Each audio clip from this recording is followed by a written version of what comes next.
The first book was written in 1998 with the objective to summarize and provide an effective and straightforward methodology for financial risk analysis and to help bankers and banking regulators to understand the key priorities for effective governance and risk management. The availability of such a book was critical in order to facilitate banking sector reforms. It has been updated a number of times to reflect changes and new aspects in banks' risk profiles and governance priorities.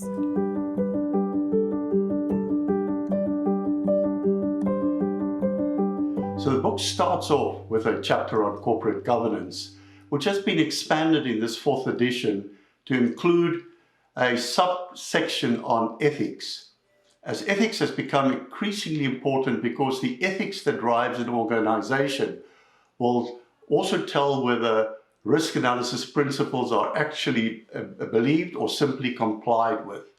After the ethics chapter, we delve into a separate chapter on banking risk analysis, which is really what the title of the book is all about.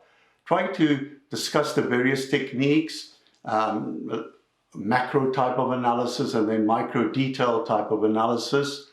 The macro, more application for the balance sheet and the income statement, which are the first two chapters of banking risk section. And then obviously also trying to say that risk analysis is not providing data. It's actually providing information as opposed to data dumps that are often presented to boards of directors and to senior managers.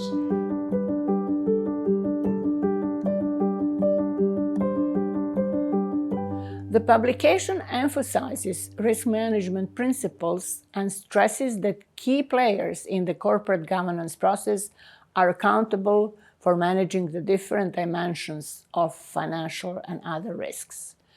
Good governance enhances the risk management process.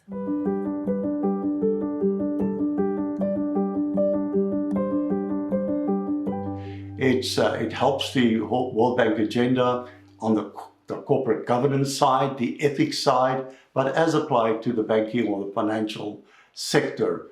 It's just of value to regulators overall and to bank managers or boards of directors overall.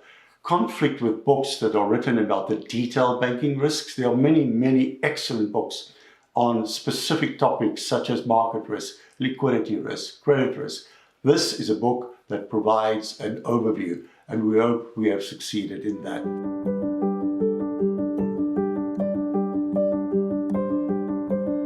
We have tried not to write a publication for the banking specialist.